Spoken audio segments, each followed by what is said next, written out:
Good afternoon, fellow Facebook beautifully damaged warriors. This is the Musings of a Scoundrel. My name is Mike. I'm the Director of Operations here at Beautifully Damaged. And I hope everybody's having a wonderful afternoon. Everything you hear in this musing is my opinion and mine alone. I just want to remind all listeners that I'm not a mental health professional, nor am I a doctor. I am simply a mentally ill man sharing his thoughts with the beautifully damaged community. I'd like to give a big shout out today to one Emily Olson, and I'd like to address a very interesting sentence she posted on our public page today, and it's the following. One thing I have been challenged with is to write down every lie and replace it with the truth. What a wonderful, inspiring sentence. I can't speak for the mentally ill community. I can't speak for our members or my staff. But I'd like to tackle this issue in relation to my own life. As many of you know, I blog a lot about my life. It's quite revealing, and it's scary, but it's for a greater good. You know, as many of you know, my emotional growth stopped when I was a baby. I was beaten repeatedly. I was put into 9 foster homes before I was the age of 3. I was sexually abused, physically abused, verbally abused until the age of roughly 14. Everything I believed in my childhood and the stunt of my emotional growth produced many lies.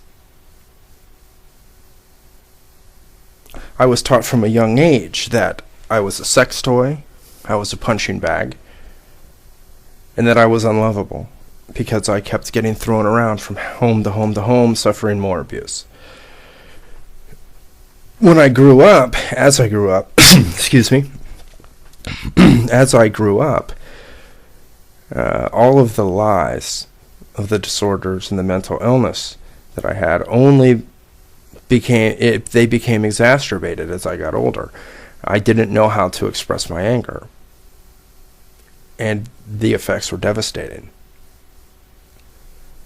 During that emotional darkness, I guess you could say, I became a robot, and the disorders didn't stop, and I didn't have control over those disorders and my mental illness until I was roughly the age of 28 when my recovery began.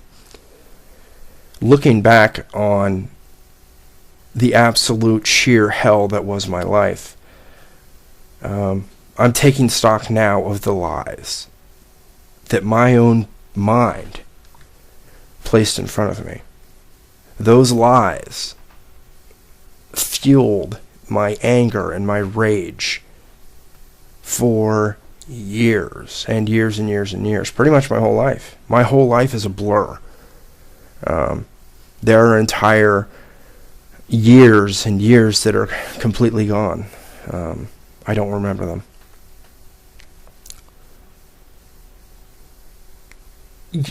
When I look at all the lies that my own brain put in front of me, it amazes me. And, you know, Emily Olson, her sentence touched me in such a way because I have to now begin facing the lies that were forced upon me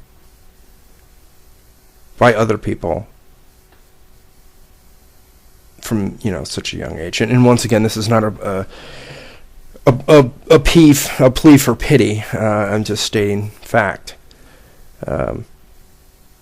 When I was about 12 years old, I would slice my arms up to make sure I was bleeding. The amount of emotional destruction that I had in my life, I truly believed I was the devil himself. And I conducted myself as such until I was about roughly the age of 28 years old. But at 12, I thought I was the devil. I thought that I was put on this earth to hurt other people and destroy things. And I look back and I think to myself, how badly must I have been destroyed in every way possible to think this. No child should have to think they're a devil, a monster that doesn't have a chance in hell of seeing, the age of 20. I always thought I was going to be dead at 16. My friends and family put it at maybe 30. I was a dead man walking, dead kid walking. The reason that I'm being so openly frank with everyone today is because those, my past were fueled by those lies. So now in recovery, I have to accept a couple truths. I'm not the same person I was. I'm not a monster. I'm not a devil. I'm not worthless and useless and pathetic. Those lies, the falsehoods that were forced upon me, are slowly beginning to melt. Melt is a good word.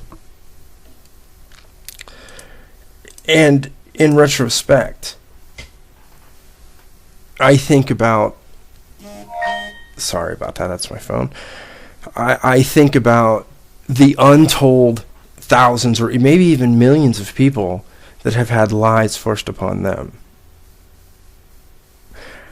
I wonder how many people can relate to Emily Olson's statement.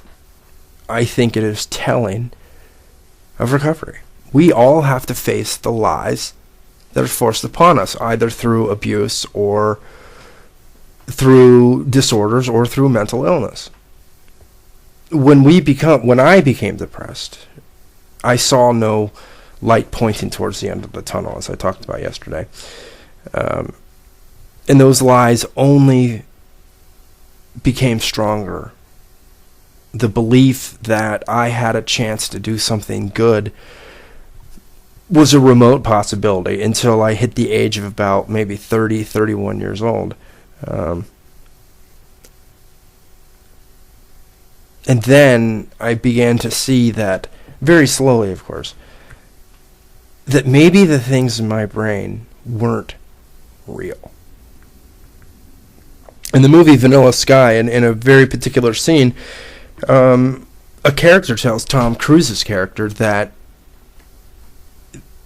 the characters in his mind were fighting for their survival.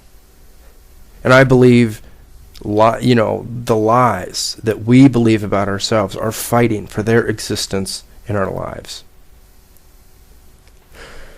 To suggest that none of us are good because of what we believe, I think that's a travesty. I think it's a travesty for people like myself, sleepers as we're known, to grow up in absolute hell without a glimmer of hope. And that's kind of what it was like. My life, there was no glimmer of hope, which allowed me to be what I was. And it almost felt to me like I was a dying star. That's what it felt like. It felt like my life was slowly being extinguished. I was terrified. I was scared. I was drunk most of my life. I loved popping pain pills. I would go to hospitals with injuries just to get painkillers. My life was dying. I was dying, and there was no hope for me. The lies that are part of our lives, I think, need to be looked at and thought about and pondered. What are your lies? If you could pick one lie, one falsehood in your life about yourself, what would it be?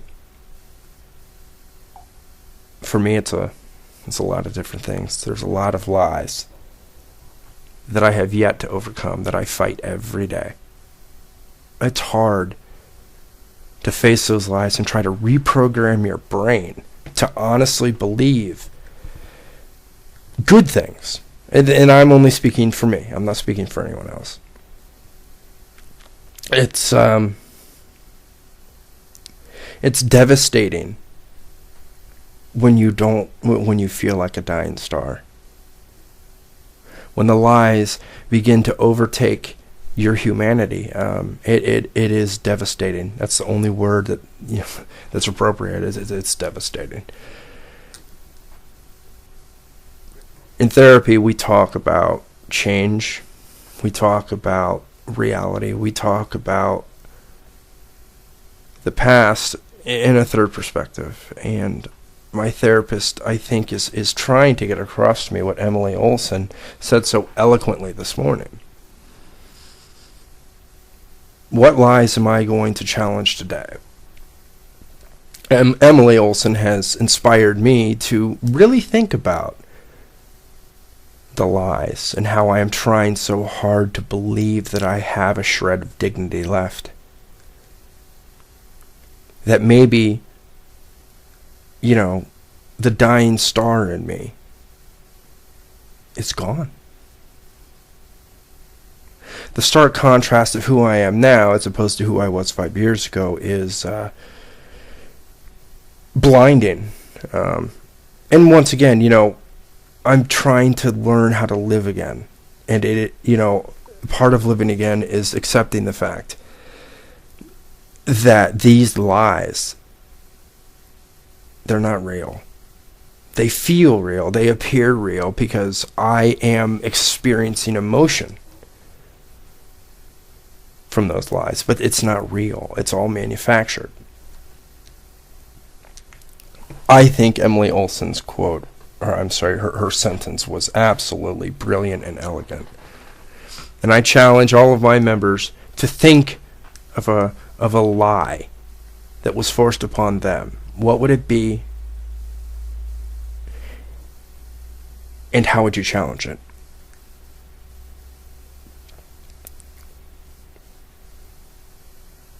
Thank you for listening to the Musings of a Scoundrel. I am officially now on vacation. We had some issues yesterday here in the beautifully damaged offices, and I had to take over for some staffers that were out of their offices. So it is now officially my vacation. I would like to thank you for listening, and I'll see you all tomorrow. Bye-bye.